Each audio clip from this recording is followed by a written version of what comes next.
ರಾಜ್ಯಾದ್ಯಂತ ಮಳೆ ಆರ್ಭಟ ಜೋರಾಗಿದ್ದು ಇವತ್ತು ಕೂಡ ಬೆಂಗಳೂರು ಸೇರಿದಂತೆ ಹಲವು ಜಿಲ್ಲೆಗಳಿಗೆ ಯೆಲ್ಲೋ ಅಲರ್ಟ್ ಘೋಷಿಸಲಾಗಿದೆ. ಬೆಂಗಳೂರು ನಗರ, ಬೆಂಗಳೂರು ಗ್ರಾಮಾಂತರ, ಮಂಡ್ಯ, ದಕ್ಷಿಣ ಕನ್ನಡ, ರಾಮನಗರ, ಕೋಲಾರ, ಚಿಕ್ಕಬಳ್ಳಾಪುರ, ದಾವಣಗೆರೆ, ಬಳ್ಳಾರಿ, ತುಮಕೂರು, ಚಿತ್ರದುರ್ಗ, ಶಿವಮೊಗ್ಗ, ವಿಜಯನಗರ, ರಾಯಚೂರು, ಯಾದಗಿರಿ, ಕಲಬುರಗಿ ಜಿಲ್ಲೆಗಳಿಗೆ ಯೆಲ್ಲೋ ಅಲರ್ಟ್ ಘೋಷಿಸಲಾಗಿದೆ. ಇನ್ನು ಚಿಕ್ಕಮಗಳೂರು, ಹಾಸನ, ಕೊಡಗು, ಮೈಸೂರು, ಚಾಮರಾಜನಗರ ಸೇರಿದಂತೆ 5 ಜಿಲ್ಲೆಗಳಿಗೆ ಆರೆಂಜ್ ಅಲರ್ಟ್ ನೀಡಲಾಗಿದೆ. ಬೆಂಗಳೂರಲ್ಲಿ ಬಿರುಗಾಳಿ ಸಹಿತ ಜೋರು ಮಳೆಗೆ ಸಿಲಿಕಾನ್ ಸಿಟಿಯ ಅನೇಕ ಕಡೆ ಹಲವು ಮರಗಳು ಧರೆಗುರುಳಿವೆ. ಆದರೆ ಉರುಳಿಬಿದ್ದ ಮರಗಳನ್ನು ಇನ್ನೂ ತೆರವಾಗದ ಕಾರಣಕ್ಕೆ ಸಾರ್ವಜನಿಕರು ಪರದಾಡ್ತಾ ಇದ್ದಾರೆ. 5 ಪಾಲಿಕೆಯ ವ್ಯಾಪ್ತಿಯಲ್ಲಿ ಏಪ್ರಿಲ್ 29ರಂದು 287 ಮರಗಳು ಧರಾಶಾಹಿಯಾಗಿವೆ. ಧರೆಗೆ ಬಿದ್ದ 287 ಮರಗಳ ಪೈಕಿ 206 ಮರಗಳನ್ನು ನಿನ್ನೆ ರಾತ್ರಿ ತನಕ ತೆರವುಗೊಳಿಸಲಾಗಿದೆ. ಗಾಳಿ ಮಳೆಗೆ ಬಿದ್ದ 723 ಮರದ ಕೊಂಬೆಗಳಲ್ಲಿ 456 ಮರದ ಕೊಂಬೆಗಳನ್ನು ತೆರವುಗೊಳಿಸಲಾಗಿದೆ. ಉಳಿದವುಗಳನ್ನು ಹಾಗೆ ಬಿಡಲಾಗಿದೆ. ಬೆಂಗಳೂರು ನಗರದಲ್ಲಿ ಮಳೆಯಿಂದ ಮರ ಬಿದ್ದು ವಾಹನ ಸಂಚಾರಕ್ಕೆ ಅಡ್ಡಿ ಆಗಿರುವ ವಿಚಾರವಾಗಿ ಸಂಚಾರಿ ಜಂಟಿ ಪೊಲೀಸ್ ಆಯುಕ್ತ ಕಾರ್ತಿಕ್ ರೆಡ್ಡಿ ಜಿಪಿಎಗೆ ಪತ್ರ ಬರೆದಿದ್ದಾರೆ. ಜಿಪಿಎ ಮುಖ್ಯ ಆಯುಕ್ತ ಮಹೇಶ್ವರ್ ರಾವ್ಗೆ ಪತ್ರ ಬರೆದಿದ್ದು, ನಗರದಲ್ಲಿ 404 ಕಡೆಗಳಲ್ಲಿ ಅಪಾಯಕಾರಿ ಮರಗಳಿವೆ. ತ್ವರಿತಗತಿಯಲ್ಲಿ ಆ ಮರಗಳನ್ನು ತೆರವು ಮಾಡುವಂತೆ ಮನವಿ ಮಾಡಲಾಗಿದೆ. ಮರಗಳ ತೆರವು ಮಾಡದಿದ್ದರೆ ಸಂಚಾರಕ್ಕೆ ಅಡ್ಡಿಯಾಗುವ ಸಾಧ್ಯತೆ ಇದೆ ಅನ್ನುವ ಬಗ್ಗೆ ಲೊಕೇಶನ್ ಸಮೇತ ಮರಗಳ ವಿವರಗಳನ್ನು ಜಿಪಿಎಗೆ ನೀಡಲಾಗಿದೆ. ಈ ಬಗ್ಗೆ ಡಿಸಿಎಂ ಮಾತನಾಡಿ, ಮೊದಲ ಹಂತದಲ್ಲಿ 448 ಮರಗಳ ರೆಂಬೆ ಕೊಂಬೆಗಳನ್ನು ಕಟ್ ಮಾಡುವಂತೆ ಜಿಪಿಎಗೆ ಸೂಚನೆ ನೀಡಿದ್ದೇನೆ ಅಂತ ಹೇಳಿದರು. ಬೆಂಗಳೂರು ನಗರದಲ್ಲಿ ಈಗಾಗಲೇ ಪೊಲೀಸ್ ಅಧಿಕಾರಿಗಳಿಗೆ ಎಲ್ಲೆಲ್ಲಿ ಮರಗಳಿಂದ ತೊಂದರೆ ಆಗ್ತಾ ಇದೆ, ಎಷ್ಟು ಮರ ಕಟ್ಟಬೇಕು ಅಂತೇಳಿ ನೀವೇ ಸ್ಟೇಷನ್ ಮಾಡಿ, ನೀವೇ ಸರ್ವೆ ಮಾಡಿ ನಮಗೆ ಕೊಡಬೇಕು ಅಂತ ಹೇಳಿದ್ದೆ. ನಮ್ಮ ಕಾರ್ತಿಕ್ ರೆಡ್ಡಿ ಅವರು, ಅವರ ಟೀಮು ಎಲ್ಲ ಪ್ರತಿಯೊಂದು ಟ್ರಾಫಿಕ್ ಅವ್ರ ಚರ್ಚೆ ಮಾಡಿ 448 ಮರಗಳನ್ನ ಐಡೆಂಟಿಫೈ ಮಾಡಿದ್ದಾರೆ ಫಸ್ಟ್ ಫೇಸಲ್ಲಿ. ಈಗ 448 ಮರಗಳ ರಂಬೆಗಳನ್ನು ಕಟ್ ಮಾಡಲಿಕ್ಕೆ ನಮ್ಮ ಕಾರ್ಪೊರೇಷನ್ನವ್ರಿಗೆ ಆದೇಶ ಕೊಡ್ತಾ ಇದ್ದೀವಿ. ಬೆಂಗಳೂರು ನಗರದಲ್ಲಿ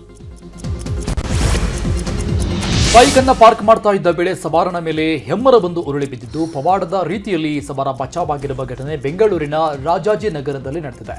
ಮರ ಬಿದ್ದ ಪರಿಣಾಮ 5-6 ಬೈಕ್ಗಳು ಸಂಪೂರ್ಣವಾಗಿ ಜಖಮಾಗಿವೆ. ಮರ ಬೀಳುವ ದೃಶ್ಯ ಸಿಸಿ ಕ್ಯಾಮೆರಾದಲ್ಲಿ ಸೆರೆಯಾಗಿದ್ದು, ಕೂದಲೆಳೆ ಅಂತರದಲ್ಲಿ ಗ್ರೇಟ್ ಎಸ್ಕೇಪ್ ಆಗಿದ್ದಾನೆ.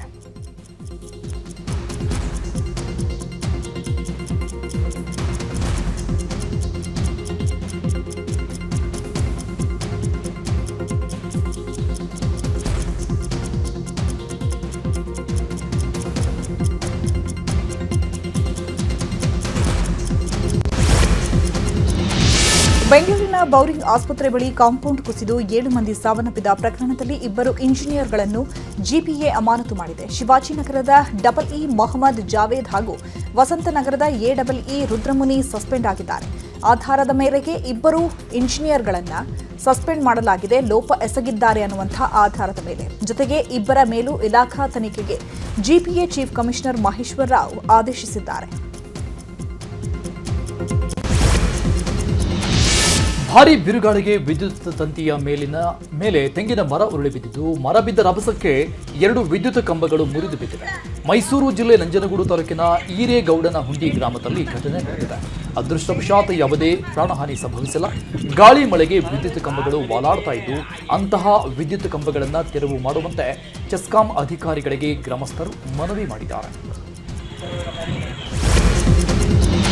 ರಾಜ್ಯ ಕಾಂಗ್ರೆಸ್ನಲ್ಲಿ ಅಧಿಕಾರ ಹಸ್ತಾಂತರ ದಂಗಲ್ ಜೋರಾಗಿದೆ. ಸಿಎಂ ಸ್ಥಾನ ಖಾಲಿ ಇಲ್ಲ, ಸಿಎಂ ಬದಲಾವಣೆ ಇಲ್ಲ ಎಂದಿದ್ದ ಖರ್ಗೆ ಇವತ್ತು ಸಿಎಂ ಬದಲಾವಣೆ ಬಗ್ಗೆ ಇನ್ನೂ ಡೇಟ್ ಫಿಕ್ಸ್ ಆಗಿಲ್ಲ, ಸಮಯ ನಿಗದಿ ಆಗದೆ ನಾನು ಹೇಗೆ ಹೇಳಲಿ ಎಂದಿದ್ದಾರೆ.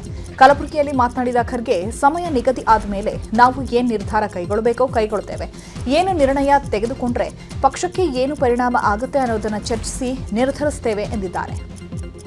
क्लैरिफिकेशन नहीं दूंगा, रोज उठ के बदलाव सी इसका निर्णय हम तीनों मिलकर लेंगे. मैं एज ए AICC प्रेसिडेंट और Sonia Gandhi ji as a CPP president और LOP Rahul Gandhi leader of the opposition, दूसरे सीनियर लीडर से भी हम विचार विनिमय करते हैं. इसका क्या परिणाम होता है क्या नहीं होता है इसको देखकर हम कदम उठाते हैं। जो निर्णय होगा वो निर्णय राज्य के हित में हम करने देंगे और सबको सपोर्ट करना पड़ेगा जो भी निर्णय हाईकमांड लेंगे। ನಾಯಕತ್ವ ವಿಚಾರದಲ್ಲಿ ಮಲ್ಲಿಕಾರ್ಜುನ ಖರ್ಗೆ ಹೇಳಿಕೆಗೆ ಡಿಸಿಎಂ ಡಿಕೆಶಿ ಪ್ರತಿಕ್ರಿಯೆ ನೀಡಿದ್ದಾರೆ. ರಾಹುಲ್ ಗಾಂಧಿ ಮಲ್ಲಿಕಾರ್ಜುನ ಖರ್ಗೆ ಏನ್ ಹೇಳಿದ್ರು ಪ್ರಸಾದ ಅಂತ ಸ್ವೀಕರಿಸುತ್ತೇವೆ ಅಂತ ಹೇಳಿದ್ರು. ಈ ಮೂಲಕ ಡಿಸಿಎಂ ಡಿಕೆಶಿ ಸೈಲೆಂಟ್ ಆಗಿ ದಾಳ ಉರುಳಿಸಿದ್ದಾರೆ. ಏನೇ ಖರ್ಗೆ ಸಾಹೇಬರು, ರಾಹುಲ್ ಗಾಂಧಿ ಅವರು, ಸೋನಿಯಾ ಗಾಂಧಿ ಅವರು ಏನ್ ಹೇಳಿದ್ರು ಇದು ನಮ್ಮ ಪ್ರಸಾದ ಅಂತ ನಾವು ಸ್ವೀಕಾರ ಮಾಡಿದ್ದೀವಿ. ಏನೇ ಖರ್ಗೆ ಸಾಹೇಬರು, ರಾಹುಲ್ ಗಾಂಧಿ ಅವರು, ಸೋನಿಯಾ ಗಾಂಧಿ ಅವರು ಏನ್ ಹೇಳಿದ್ರು ಇದು ನಮ್ಮ ಪ್ರಸಾದ ಅಂತ ನಾವು ಸ್ವೀಕಾರ ಮಾಡಿದ್ದೀವಿ. ಮೇ 15ರಂದು ಡಿಕೆಶಿಗೆ ಶುಭ ಸುದ್ದಿ ಸಿಗುವ ವಿಚಾರಕ್ಕೆ ರಾಮನಗರದಲ್ಲಿ ಡಿಕೆ ಸುರೇಶ್ ಪ್ರತಿಕ್ರಿಯೆ ನೀಡಿದ್ದಾರೆ. ಆ ಬಗ್ಗೆ ನನಗೆ ಗೊತ್ತಿಲ್ಲ, ಇಕ್ಬಾಲ್ ಹುಸೇನ್ ಹೇಳಿದ್ರೆ ಅವರನ್ನೇ ಕೇಳಿ. ನಾನು ದೆಹಲಿಗೆ ಹೋಗೋದು ಹೊಸದೇನಲ್ಲ, ನಾನು 15 ವರ್ಷದಿಂದ ದೆಹಲಿಗೆ ಹೋಗ್ತಾ ಇದ್ದೇನೆ ಅಂತ ಹೇಳಿದರು. ಇನ್ನು ಸಿಎಂ ಬದಲಾವಣೆ ವಿಚಾರವನ್ನ ಪಕ್ಷ ತೀರ್ಮಾನ ಮಾಡುತ್ತೆ ಅಂತ ಹೇಳಿದರು. ಗೊತ್ತಿಲ್ಲ ನನಗೆ, ಇದ್ರ ಬಗ್ಗೆ ನನಗೆ ಮಾಹಿತಿ ಇಲ್ಲ. ನೀವೇನಾರ ನನಗೆ ಮಾಹಿತಿ ಇದ್ರೆ ಹೇಳಿ. ಅವರು ಶಾಸಕರಿದ್ದಾರೆ, ಅವರು ಹೇಳ್ತಾರೆ, ನನಗೆ ಗೊತ್ತಿರೋ ಬಗ್ಗೆ ಮಾಹಿತಿ ಇಲ್ಲ.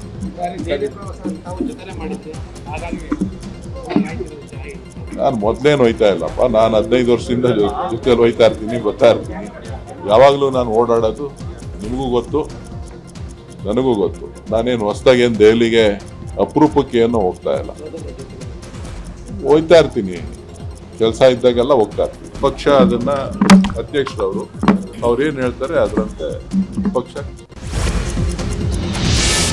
ಸದ್ಯಕ್ಕೆ ಸಿಎಂ ಬದಲಾವಣೆ ಇಲ್ಲ ಎಂಬ ಮಲ್ಲಿಕಾರ್ಜುನ ಖರ್ಗೆ ಹೇಳಿಕೆಗೆ ಗೃಹ ಸಚಿವ ಪರಮೇಶ್ವರ್ ಪ್ರತಿಕ್ರಿಯೆ ಕೊಟ್ಟಿದ್ದಾರೆ. ಮಲ್ಲಿಕಾರ್ಜುನ ಖರ್ಗೆ ನಮ್ಮ ಪಕ್ಷದ ರಾಷ್ಟ್ರೀಯ ಅಧ್ಯಕ್ಷರು, ಅವರು ರಾಜ್ಯಕ್ಕೆ ಸಿಎಂ ಆಗಿ ಬಂದ್ರೆ ಸ್ವಾಗತ ಅಂತ ಅಂದಿದ್ದೆ. ನಾನು ಆ ವಿಚಾರ ಬಗ್ಗೆ ನಿನ್ನೆ ಮಾತಾಡ್ತಾ ಅವರು ಸದ್ಯಕ್ಕೆ ರಾಜ್ಯದಲ್ಲಿ ಸಿಎಂ ಇದ್ದಾರೆ, ಮತ್ತೆ ಬದಲಾವಣೆ ಸದ್ಯಕ್ಕೆ ಇಲ್ಲ ಅಂದಿದ್ದಾರೆ. ಅವರ ಮಾತನ್ನು ನಾನು ಒಪ್ತೇನೆ, ಅವರ ಹೇಳಿಕೆ ಸ್ವಾಗತ ಮಾಡ್ತೇನೆ ಎಂದಿದ್ದಾರೆ. ಈ ಮೂಲಕ ಸಿಎಂ ಬದಲಾವಣೆ ವಿಚಾರ ಇಲ್ಲಿಗೆ ಮುಗಿಯುತ್ತೆ ಎಂದಿದ್ದಾರೆ. ಇನ್ನು ಇದೇ ವಿಚಾರವಾಗಿ ಸಚಿವ ಎಂಬಿ ಪಾಟೀಲ್ ಹಾಗೂ ಕೃಷ್ಣ ಭೈರೇಗೌಡ ಪ್ರತಿಕ್ರಿಯೆ ಕೊಟ್ಟಿದ್ದಾರೆ. ಮಾನ್ಯ ಮಲ್ಲಿಕಾರ್ಜುನ ಖರ್ಗೆ ಅವರು ಅಪಾರವಾದಂಥ ಅನುಭವ ಇರ್ತಕ್ಕಂಥವ್ರು.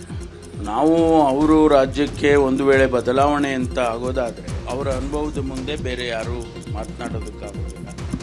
ಎಲ್ಲರೂ ಅಕ್ಸೆಪ್ಟ್ ಮಾಡ್ತಾರೆ ಅನ್ನುವಂಥ ಮಾತನ್ನು ನಾನು ಕೂಡ ಹೇಳಿದ್ದೆ, ಅನೇಕ ಜನ ಹೇಳಿದರು, ನಾನು ಕೂಡ ಹೇಳಿದ್ದೆ. ಅವರು ಹೇಳಿದಂಥ ಮಾತಿಗೆ ಬಹಳ ಪ್ರಾಮುಖ್ಯತೆ ಇರುತ್ತೆ ಅಂತ ಹೇಳಿ ನಾನು ಅಂದ್ಕೊಳ್ತೇನೆ. ಅದರಿಂದ ಅದು ಅಲ್ಲಿಗೆ ಮುಗಿಯುತ್ತೆ ಸದ್ಯಕ್ಕೆ ಅಂತ ಅನ್ನುವಂಥ ಮಾತು. ಆದ್ದರಿಂದ ಆ ಹೈಕಮಾಂಡಿನ ಬಾಯಿಯಲ್ಲಿ ಮಾತು ಬರುತ್ತೆ ಅಂದಾಗ ಸ್ವಾಭಾವಿಕವಾಗಿ ಅದಕ್ಕೆ ನಾವು ಗೌರವ ಕೊಡೋದಷ್ಟೇ ಅಲ್ಲ, ನಾವು ಒಪ್ಕೋಬೇಕು. ಅಲ್ಲಿಗೆ ಮುಗೀತು ಅಧ್ಯಾಯ ಅದು.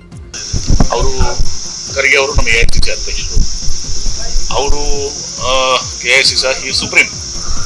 ರಾಹುಲ್ ಗಾಂಧಿ ಅವರು, ಖರ್ಗೆ ಅವರು ನಮ್ಮ ಸುಪ್ರೀಂ, ಹೈಕಮಾಂಡ್ ಸುಪ್ರೀಂ. ಹೈಕಮಾಂಡ್ ಏನು ಹೇಳ್ತದೆ ಅದು ಸತ್ಯ. ಅವರು ಹೇಳಿದಂಥದ್ದು ಈಗ ಸದ್ಯಕ್ಕೆ ಒಂದು ದಿವಸ ಯಾವುದೂ ಕೂಡ ಇಲ್ಲ. ಮುಂದೆ ನಾವು ರಾಹುಲ್ ಗಾಂಧಿಯವರು ನಾವು ಎಲ್ಲ ಕೂಡ ಚರ್ಚೆ ಮಾಡಬೇಕಾಗ್ತದೆ. ಅದೇನಾದರೂ ಇದ್ರೆ ಅಂತ ಮಾತನ್ನು ಹೇಳಿದ್ದಾರೆ. 15 ತಾರೀಕಿನ ಡೆಡ್ಲೈನ್ ನನಗೆ ಗೊತ್ತಿಲ್ಲಪ್ಪ, ನಾನು ಯಾರು ನಾವು ಯಾವ ಡೆಡ್ಲೈನ್ ಕೊಟ್ಟಿಲ್ಲಪ್ಪ. ನಾವು ಕಾಂಗ್ರೆಸ್ನಾಗ ನಾವು ಬೋಸರಾಜ್ ಸಾಹೇಬರು ನಾವು ಎಲ್ಲ ಹೈಕಮಾಂಡ್ ಏನು ಹೇಳಿದಾಗ ತೆಲಿವಾಗಿ ಹೋಗ್ತದೆ. ಯಾವ್ಯಾವ ಕಾಲಕ್ಕೆ ಏನೇನಾಗಬೇಕೋ ಅದು ಆಗ್ತಾ ಇರುತ್ತೆ. ಆ ಕಾಲದ ನಿಯಮದ ಪ್ರಕಾರ ಆವತ್ತಿನ ದಿನಕ್ಕೆ ಏನಾಗಬೇಕೋ ಅದಾಗುತ್ತೆ. ಇರೋವಾಗ ಏನೋ ಒಂದಷ್ಟು 4 ಕಾಣೆ ಜನಕ್ಕೆ ಅನುಕೂಲ ಆಗುವಂಥ ಕೆಲಸ ಮಾಡೋದು ಮುಖ್ಯ. ಅದನ್ನೆಲ್ಲ ನಾವು ತಲೆ ಕೆಡಿಸ್ಕೊಂಡು ಇಲ್ಲಿ ಕೂತ್ಕೊಂಡ್ರೆ ಮಾಡೋ ಕೆಲಸ ನಾವು ಮಾಡಲಿಲ್ಲ ಅಂತ ಹೇಳಿದ್ರೆ ಇದರಿಂದ ಜನ ನಮ್ಗೆ ಯಾವ ಉದ್ದೇಶಕ್ಕೆ ಇಲ್ಲಿ ಕಳಿಸಿದ್ದಾರೆ ಅದನ್ನು ನಾವು ಉದ್ದೇಶವನ್ನು ಈಡೇರಿಸ್ದಂಗೆ ಆಗೋದಿಲ್ಲ. ಸಂಪುಟ ಪುನಾರಚನೆಗೆ ಒತ್ತಡ ಹೇರಿರುವ ಹಿರಿಯ ಶಾಸಕರು ಮತ್ತೆ ಕಾಂಗ್ರೆಸ್ ಹೈಕಮಾಂಡ್ ಭೇಟಿಗೆ ಮುಂದಾಗಿದ್ದಾರೆ. ಮೇ 5 ಅಥವಾ 7ರಂದು ದೆಹಲಿಗೆ ಪ್ರಯಾಣಿಸಲು ತಯಾರಿ ನಡೆಸಿದ್ದಾರೆ. ದೆಹಲಿಗೆ ಭೇಟಿ ನೀಡುವ ಶಾಸಕರ ಪಟ್ಟಿಯನ್ನು ಅಶೋಕ್ ಪಟ್ಟಣ್ ಸಿದ್ಧ ಮಾಡುತ್ತಿದ್ದಾರೆ. ಸುಮಾರು 50ಕ್ಕೂ ಹೆಚ್ಚು ಶಾಸಕರು ದೆಹಲಿಗೆ ಹೋಗ್ತೇವೆ ಅಂತ ಅಶೋಕ್ ಪಟ್ಟಣ್ ಹೇಳಿದ್ದಾರೆ. ಮೇ 4ರ ಚುನಾವಣಾ ಫಲಿತಾಂಶ ಹೊರಬೀಳುತ್ತಿದ್ದಂತೆ ದೆಹಲಿ ಕಡೆ ಶಾಸಕರು ಪ್ರಯಾಣಿಸಲಿದ್ದಾರೆ.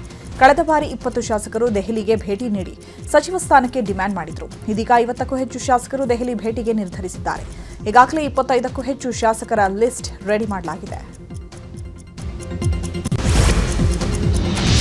ಕಾಂಗ್ರೆಸ್ನಲ್ಲಿ ಆಂತರಿಕ ಕಚ್ಚಾಟ ಹೆಚ್ಚಾಗ್ತಾ ಇದೆ. ಸಿಎಂ ಕುರ್ಚಿಗೆ ಪೈಪೋಟಿ ಹೆಚ್ಚಾಗ್ತಾ ಇದೆ. ಇದರಿಂದ ಆಡಳಿತಕ್ಕೆ ಪೆಟ್ಟು ಬೀಳ್ತಾ ಇದೆ ಅಂತ ಬಿಜೆಪಿ ರಾಜ್ಯಾಧ್ಯಕ್ಷ ವಿಜೇಂದ್ರ ಕಿಡಿಕಾರಿದ್ದಾರೆ. ಕಾಂಗ್ರೆಸ್ ಶಾಸಕರು ತಂಡಗಳಲ್ಲಿ ದೆಹಲಿಗೆ ಭೇಟಿ ಕೊಡ್ತಾ ಇದ್ದಾರೆ. ಇವರು ನಮ್ಮ ರಾಜ್ಯದ ಶಾಸಕರು ಅಥವಾ ದೆಹಲಿ ರಾಜ್ಯದ ಶಾಸಕರು ಎಂಬ ರೀತಿ ಕಾಂಗ್ರೆಸ್ ಶಾಸಕರು ನಡೆದುಕೊಳ್ತಾ ಇದ್ದಾರೆ ಅಂತ ಕಿಡಿಕಾರಿದ್ದಾರೆ. ಶಾಸಕರ ಕ್ಷೇತ್ರಗಳ ಅಭಿವೃದ್ಧಿಗೆ 25 ಕೋಟಿ ಭರವಸೆ ಕೊಟ್ಟು 6 ತಿಂಗಳಾಯಿತು, ಇನ್ನೂ ಕೂಡ ಹಣ ಬಿಡುಗಡೆ ಆಗಿಲ್ಲ ಅಂತ ವಾಗ್ದಾಳಿ ನಡೆಸಿದ್ದಾರೆ.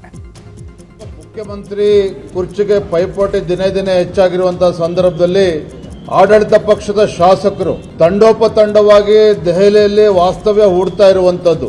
ಎಲ್ಲೋ ಒಂದ್ ಕಡೆ ಈ ಶಾಸಕರು ನಮ್ಮ ರಾಜ್ಯದ ಶಾಸಕರು ಅಥವಾ ದೆಹಲಿ ರಾಜ್ಯದ ಶಾಸಕರು ಅನ್ನೋ ರೀತಿ ಅನುಮಾನ ಬರೋ ರೀತಿಯಲ್ಲಿ ಕಾಂಗ್ರೆಸ್ ಪಕ್ಷದ ಆಡಳಿತ ಪಕ್ಷದ ಶಾಸಕರು ನಡೆದುಕೊಳ್ತಾ ಇದ್ದಾರೆ. ಇವ್ರ ಯೋಗ್ಯತೆಗೆ ರಾಜ್ಯದಲ್ಲಿ ಒಂದು ಅಭಿವೃದ್ಧಿ ಕೆಲಸ ಮಾಡೋದಕ್ಕೆ ಅಥವಾ ಹಣ ಬಿಡುಗಡೆ ಮಾಡೋದಕ್ಕೆ ಆಗ್ತಾ ಇಲ್ಲ. ಶಾಸಕರ ಅಭಿವೃದ್ಧಿ ಕ್ಷೇತ್ರಗಳ ಅಭಿವೃದ್ಧಿಗೋಸ್ಕರ 25 ಕೋಟಿ ಕೊಡ್ತೀವಿ ಅಂತೇಳಿ 6 ತಿಂಗಳುಗಳಾಯ್ತು. ಇವತ್ತಿಗೂ ಕೂಡ ಸರ್ಕಾರ ಯಾವುದೊಂದು ನಿರ್ಧಾರವನ್ನು ಮಾಡದೇ ಇರುವಂಥದ್ದು ಇದರಲ್ಲೇ ಗೊತ್ತಾಗ್ತದೆ. ಇನ್ನು ಅಲ್ಪಸಂಖ್ಯಾತರ ಕಾಲೋನಿ ಅಭಿವೃದ್ಧಿಗೆ ಸರ್ಕಾರ 600 ಕೋಟಿ ಅನುದಾನ ಘೋಷಣೆ ಮಾಡಿದ್ದಕ್ಕೂ ವಿಜೇಂದ್ರ ಕಿಡಿಕಾರಿದ್ರು. ಬಿಜೆಪಿ ಅಲ್ಪಸಂಖ್ಯಾತರ ವಿರೋಧಿ ಅಲ್ಲ, ಆದರೆ ಹಿಂದೂಗಳು ಯಾರೂ ಕಾಂಗ್ರೆಸ್ಗೆ ಮತ ಹಾಕಿಲ್ವೇ? ಪದೇ ಪದೇ ಅಲ್ಪಸಂಖ್ಯಾತರ ಓಲೈಕೆ ಯಾಕೆ ಮಾಡಬೇಕು? ಕಾಂಗ್ರೆಸ್ ಪಕ್ಷದ ಪಾಪದ ಕೊಡ ತುಂಬಿದೆ ಅಂತ ಎಚ್ಚರಿಕೆ ಕೊಟ್ಟಿದ್ದಾರೆ. ಅಲ್ಪಸಂಖ್ಯಾತರಿಗೆ ಮತ್ತೆ 650 ಕೋಟಿ ರೂಪಾಯಿಗಳನ್ನು ನೀಡ್ತೇವೆ ಅಂತೇಳಿ ನನ್ನ ತೀರ್ಮಾನವನ್ನು ತೆಗೆದುಕೊಂಡಿದ್ದಾರೆ. ಭಾರತೀಯ ಜನತಾ ಪಾರ್ಟಿ ಅಲ್ಪಸಂಖ್ಯಾತರ ವಿರೋಧಿಗಳಲ್ಲ. ಹಿಂದೂಗಳು ಕಾಂಗ್ರೆಸ್ಗೆ ಮತ ಹಾಕಿಲ್ವಾಗಾದ್ರೆ ನಮ್ಮ ಸರ್ಕಾರಕ್ಕೆ, ಕಾಂಗ್ರೆಸ್ ಪಕ್ಷಕ್ಕೆ ಹಿಂದೂಗಳು ಯಾರು ಕೂಡ ವೋಟ್ ಕೊಟ್ಟಿಲ್ವಾ? ಯಾಕೆ ಪದೇ ಪದೇ ಈ ರೀತಿ ಅಲ್ಪಸಂಖ್ಯಾತರ ಓಲೈಕೆ ಒಂದು ಕಡೆ ಆದರೆ ಹಿಂದೂಗಳಿಗೆ ಅಪಮಾನ ಮಾಡೋ ರೀತಿಯಲ್ಲಿ ಇವತ್ತು ಕಾಂಗ್ರೆಸ್ ಸರ್ಕಾರ ಮಾನ್ಯ ಮುಖ್ಯಮಂತ್ರಿಗಳು ನಡೆದುಕೊಳ್ತಾ ಇರ್ತಕ್ಕಂಥದ್ದು ಇದು ಅಕ್ಷಮ್ಯ ಅಪರಾಧ. ನನಗನ್ನಿಸ್ತದೆ ಕಾಂಗ್ರೆಸ್ ಪಕ್ಷದ ಸರ್ಕಾರದ ಪಾಪದ ಕೂಡ ತುಂಬಿದೆ ಇವತ್ತು. ಬೆಂಗಳೂರಿನಲ್ಲಿ ನಡೆದ ಕಾರ್ಮಿಕರ ದಿನಾಚರಣೆಯಲ್ಲಿ ಸಿಎಂ ಸಿದ್ದರಾಮಯ್ಯ ಪಾಲ್ಗೊಂಡಿದ್ದರು. ಸಭೆಯನ್ನು ಉದ್ದೇಶಿಸಿ ಮಾತನಾಡಿದ ಸಿಎಂ, ನಮ್ಮ ದೇಶದಲ್ಲಿ ಒಟ್ಟು 75%ಕ್ಕಿಂತ ಹೆಚ್ಚು ಅಸಂಘಟಿತ ಕಾರ್ಮಿಕರಿದ್ದಾರೆ, ಜೊತೆಗೆ ಸಂಘಟಿತ ಕಾರ್ಮಿಕರಿದ್ದಾರೆ. ಕೇಂದ್ರ ಸರ್ಕಾರ ಕಾರ್ಮಿಕರ ವಿರೋಧಿಯಾಗಿದೆ, ಅವರು ಕಾರ್ಪೊರೇಟ್ಸ್ ಪರವಿದ್ದಾರೆ. ನಮ್ಮ ಕಾಂಗ್ರೆಸ್ ಯಾವಾಗಲೂ ಕಾರ್ಮಿಕರ ಪರವಾಗಿ ಅವರನ್ನ ಗೌರವಿಸೋ ಕೆಲಸವನ್ನ ಮಾಡ್ತೇವೆ. ನಮ್ಮ ಕಾರ್ಮಿಕರು ಕೆಲಸದ ವೇಳೆಯಲ್ಲಿ ಮೃತಪಟ್ಟರೆ ಅವರಿಗೆ ಕೊಡ್ತಾ ಇರೋ 5 ಲಕ್ಷವನ್ನ 8 ಲಕ್ಷಕ್ಕೆ ಏರಿಕೆ ಮಾಡಿದ್ದೇವೆ ಅಂತ ಹೇಳಿದರು.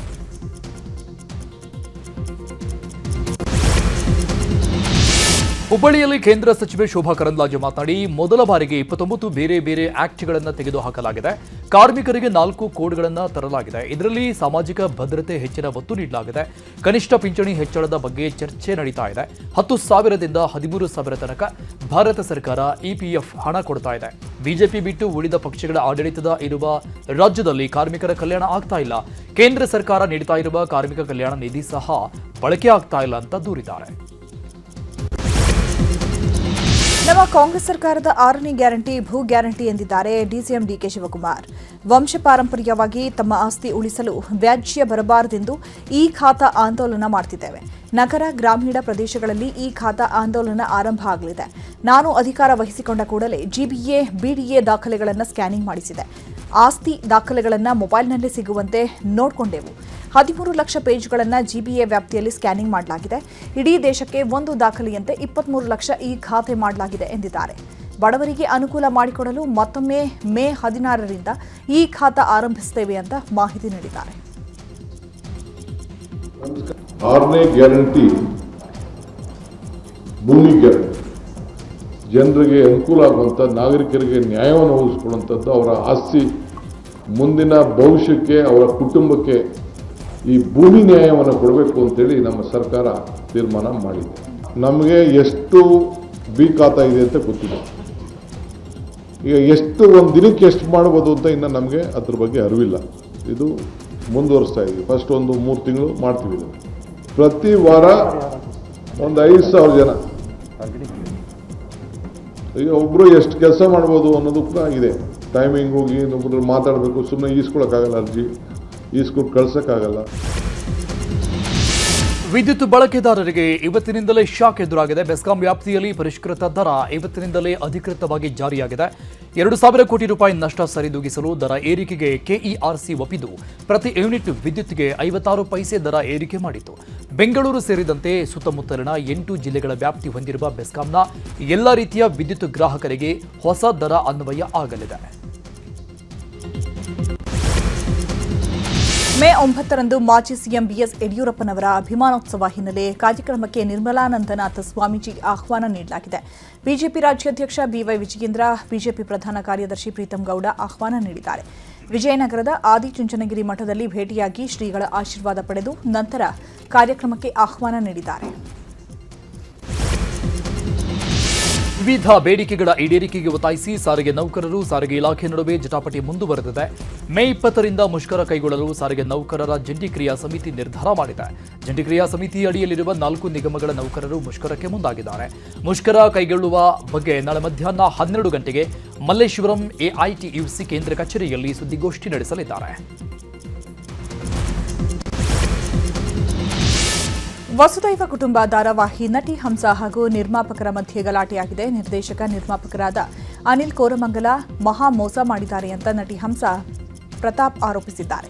3 ಲಕ್ಷ ಸಂಭಾವನೆ ಕೊಡದೆ ಕಳೆದ ಜನವರಿಯಿಂದ ಆಟ ಆಡಿಸ್ತಾನೇ ಇದ್ದಾನೆ. ದುಡ್ಡು ಕೇಳಲು ಹೋದ್ರೆ ರೌಡಿಸಂ ಮಾಡ್ತೀರಾ ಅಂತ ಧಮಕಿ ಹಾಕ್ತಾ ಇದ್ದಾನೆ ಅಂತ ಆಕ್ರೋಶ ವ್ಯಕ್ತಪಡಿಸಿದ್ದಾರೆ. ಮೋಸ ಮಾಡಿ ಅದೇ ಹಣದಲ್ಲಿ ಹೋಟೆಲ್ ಓಪನ್ ಮಾಡಿದ್ದಾನೆ ಅಂತ ನಟಿ ಹಂಸ ಆರೋಪಿಸಿದ್ದಾರೆ. ನನ್ನ ಬಗ್ಗೆ ಫಸ್ಟ್ ನಿನ್ನ ಜೊತೆ ನನ್ನ ಕತೆ ಸೆಟ್ಟಿಗೆ ಹೋಗಿದೆ. ಯಾಕಂದ್ರೆ ನೀನು ಎಲ್ಲೂ ಸಿಕ್ಕಲ್ಲ, ತಲೆ ಮರೆಸ್ಕೊಂಡು ಓಡಾಡ್ತಾವನೇನೋ. ಅದಕ್ಕೆ ನಾವು ಸೆಟ್ಟಿಗೆ ಹೋಗ್ಬಿಟ್ಟು ಸೈಡಲ್ಲಿ ಟೇಬಲ್ ಹಾಕೊಟ್ಟೆ ಕೇಳಿದ್ರು, ಸರ್ ನೀವು ಯಾವಾಗ ಪೇಮೆಂಟ್ ಕೊಡ್ತಾರೆ ಸರ್ ಅಂತಾನೆ ಯೂಸ್ ಮಾಡಿದ್ದೀನಿ. ನಮ್ಮ ಹತ್ರ ಆಡಿಯೋ ರೆಕಾರ್ಡ್ಸು ನಾವು ಮಾತಾಡಿರೋದು ಎಲ್ಲ ಇದೆ. ಸರ್ ಅಂತಾನೆ ಅಡ್ರೆಸ್ ಮಾಡೇ ಕೇಳಿರೋದು. ಇವಾಗ ನನ್ನ ಹತ್ರ 1 ರೂಪಾಯಿನೂ ಇಲ್ಲ. ನಾವು ಕೊಡ್ತೀವಿ, ಯಾರಿಗೂ ಮೋಸ ಮಾಡಲ್ಲ. ಯಾವಾಗ ಕೊಡ್ತೀಯ ಗುರು? ಪೋಸ್ಟಲ್ ಚೆಕ್ ಕೊಡ್ತೀಯಾ? ಇಲ್ಲ. ಚಾನಲ್ಗೊಂದು ಮೇಲ್ ಹಾಕ್ತೀಯಾ? ಇಲ್ಲ. ಈ ಥರ ಎಲ್ಲ ಹೇಳಿದ್ಮೇಲೆ ನೀವು ಏನಪ್ಪ ನೀನು ಭಿಕ್ಷೆ ಆಗ್ತಾ ಇದೆ ಅಂತ ಜೋರ್ ಮಾಡಿ ಕೇಳಿದ್ದಕ್ಕೆ ಏನು ರೌಡಿಸಮ್ ಮಾಡ್ತಾ ಇದ್ದೀರಾ? ನೀವು ನನ್ಗೆ ಹೊಡಿತೀರಾ? ನೀವು ನನಗೆ ಓದಿತೀರಾ ಅಂತ.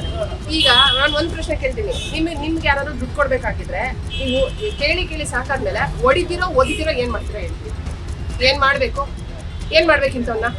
ಈಗ ಪೊಲೀಸರು ಕಳ್ಳನ್ ಕರ್ಕೊಂಡ್ಬರ್ತಾರೆ, ಅಪ್ಪ ಕಳ್ತನ ಮಾಡಬೇಡ ಅಂತಾರೆ. ಅವ್ನು ಮತ್ತೆ ಕಳ್ತನ ಮಾಡ್ತಿದ್ರೆ ಬುಟ್ ಕಲ್ಲಲ್ಲೇ ಓದಿರೋದು ಅಲ್ವಾ? ಹಂಗೆ ಅವ್ನಿಗೆ ಓದಿಲೇಬೇಕು. ಯಾಕೆ ಗೊತ್ತಾ, ನಾನು ಇವತ್ತು ಮಾತಾಡ್ತಾ ಇದ್ದೀನಿ, ಇವತ್ತು ನನಗೆ ದುಡ್ಡು ಬರುತ್ತೋ ಮುಂದಕ್ಕೆ ನನಗೆ ಗೊತ್ತಿಲ್ಲ. ಓಕೆ, ನಾನು ಲೀಗಲಾಗಿ ಹೋಗ್ತೀನಿ, ಕೇಸ್ ಹಾಕ್ತೀನಿ. I don't know what is the consequences. But ಇಂಥ ಪ್ರೊಡ್ಯೂಸರ್ಗಳು ಎಕ್ಸ್ಪೋಸ್ ಆಗಬೇಕು ಅಂತ ನಾನು ಬಂದಿರೋದು. ನಾನು ಪಂಜಾಬ್ ಸಿಎಂ ಭಗವಂತ್ ಮಾನ್ ಸಿಂಗ್ ಕುಡಿದು ವಿಧಾನಸಭೆಗೆ ಆಗಮಿಸಿದ್ದಾರೆ ಅಂತ ಬಿಜೆಪಿ ರಾಜ್ಯಸಭಾ ಸದಸ್ಯೆ ಸುವಾಲಿ ಮಾಲಿವಾಲ್ ಆರೋಪ ಮಾಡಿದ್ದಾರೆ. ಇತ್ತೀಚೆಗಷ್ಟೇ ರಾಘವ್ ಚಡ್ಡಾ ಜೊತೆಗೂಡಿ ಎಪಿ ತೊರೆದು ಬಿಜೆಪಿ ಸೇರ್ಪಡೆಯಾಗಿದ್ದ ಸ್ವಾತಿ ಮಾಲಿವಾಲ್ ಪಂಜಾಬ್ ಮುಖ್ಯಮಂತ್ರಿಗೆ ಆಲ್ಕೋಹಾಲ್ ಟೆಸ್ಟ್ ಮಾಡಬೇಕು, ಕುಡಿದು ಪ್ರಜಾಪ್ರಭುತ್ವ ದೇಗುಲ ಆಗಿರುವ ವಿಧಾನಸಭೆ ಪ್ರವೇಶ ಮಾಡಿದ್ದು ಸಾಬೀತಾದ ಬಳಿಕ ಮುಖ್ಯಮಂತ್ರಿ ಹುದ್ದೆಯಿಂದ ಪದಚ್ಯುತಿ ಮಾಡಬೇಕು ಅಂತ ಒತ್ತಾಯ ಮಾಡಿದ್ದಾರೆ. ಸಭೆ ಬಹಿಷ್ಕರಿಸಿದ್ದಾರೆ ಕಾಂಗ್ರೆಸ್ ಸದಸ್ಯರು.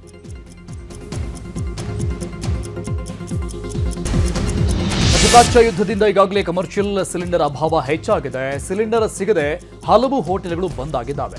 ಈ ಮಧ್ಯೆ ಕಮರ್ಷಿಯಲ್ ಸಿಲಿಂಡರ್ ಬೆಲೆ ಮತ್ತೆ ಏರಿಕೆ ಮಾಡಲಾಗಿದೆ. 19 ಕೆಜಿಯ ಕಮರ್ಷಿಯಲ್ ಸಿಲಿಂಡರ್ ಬೆಲೆಯನ್ನ ಇವತ್ತು 991 ರೂಪಾಯಿ ಹೆಚ್ಚಿಸಲಾಗಿದೆ. ಈ ಮೂಲಕ ಈಗ ಒಂದು ಸಿಲಿಂಡರ್ ಬೆಲೆ 3,153 ರೂಪಾಯಿಗೆ ಏರಿಕೆಯಾಗಿದೆ. ಆದರೆ ಗೃಹ ಬಳಕೆ ಸಿಲಿಂಡರ್ ಅಲ್ಲಿ ಯಾವುದೇ ದರ ಏರಿಕೆ ಮಾಡಿಲ್ಲ. ಕಮರ್ಷಿಯಲ್ ಸಿಲಿಂಡರ್ ಹೆಚ್ಚಳದ ಬಗ್ಗೆ ಕಂದಾಯ ಸಚಿವ ಕೃಷ್ಣ ಬೈರೇಗೌಡ ಪ್ರತಿಕ್ರಿಯೆ ಕೊಟ್ಟಿದ್ದಾರೆ. ಚುನಾವಣೆ ನಂತರ ಸಿಲಿಂಡರ್ ಬೆಲೆ ಹೆಚ್ಚಳ ಮಾಡಿದ್ದಾರೆ. ಕೇಂದ್ರ ಸರ್ಕಾರ ಚುನಾವಣೆ ಮುನ್ನ ಒಂದು ರೀತಿ, ಚುನಾವಣೆ ನಂತರ ಒಂದು ರೀತಿ ನಡೆದುಕೊಳ್ತಾ ಇದೆ ಅಂತ ಕಿಡಿಕಾರಿತು.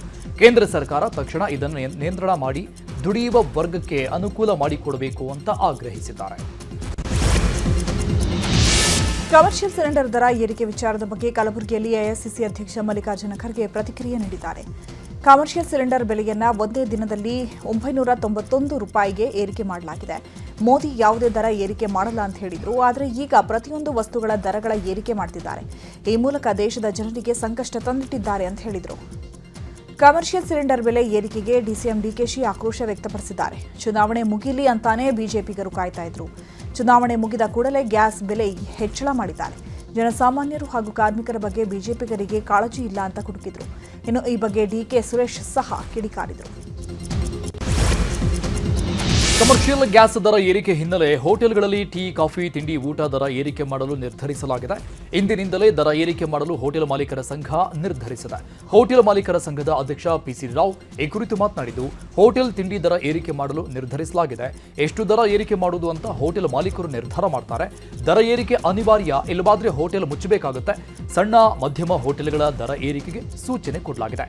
ಕೆಲವರು ಇವತ್ತಿನಿಂದಲೇ ಹೊಸ ದರ ಜಾರಿ ಮಾಡ್ತಾ ಇದ್ದಾರೆ. ಇನ್ನು ಕೆಲ ಹೋಟೆಲ್ಗಳಲ್ಲಿ ಒಂದೆರಡು ದಿನದಲ್ಲಿ ದರ ಏರಿಕೆ ಮಾಡ್ತಾರೆ. 10 ರಿಂದ 15% ನಷ್ಟು ಏರಿಕೆಯಾಗುವ ಸಾಧ್ಯತೆ ಇದೆ.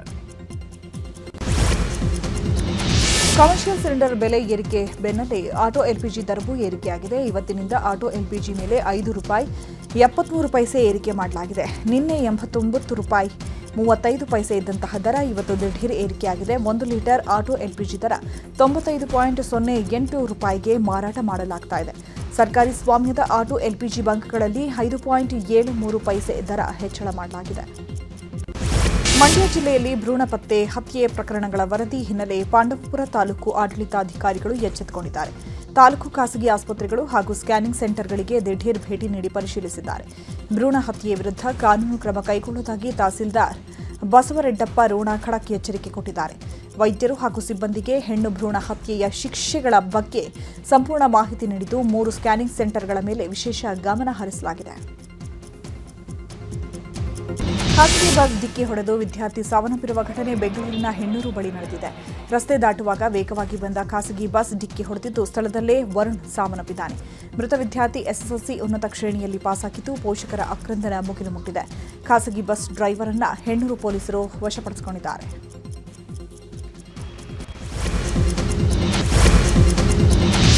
ಇವತ್ತಿನಿಂದ ಸಾಲು ಸಾಲು ರಜೆ ಹಿನ್ನೆಲೆ ಬೆಂಗಳೂರಿನಿಂದ ಮೈಸೂರಿನತ್ತ ಮುಖ ಮಾಡಿದ ಬೆಂಗಳೂರಿನ ಜನತೆ. ಬೆಂಗಳೂರು ಮೈಸೂರು ಎಕ್ಸ್ಪ್ರೆಸ್ ಹೈವೇನಲ್ಲಿ ಟ್ರಾಫಿಕ್ ಜಾಮ್ ಉಂಟಾಗಿದೆ. ಎಕ್ಸ್ಪ್ರೆಸ್ ಹೈವೇನಲ್ಲಿ ಕಣಮಿಣಕಿ ಟೋಲ್ ಬಳಿ ಕಿಲೋಮೀಟರ್ ಗಟ್ಟಲೆ ಟ್ರಾಫಿಕ್ ಜಾಮ್ ಉಂಟಾಗಿದೆ.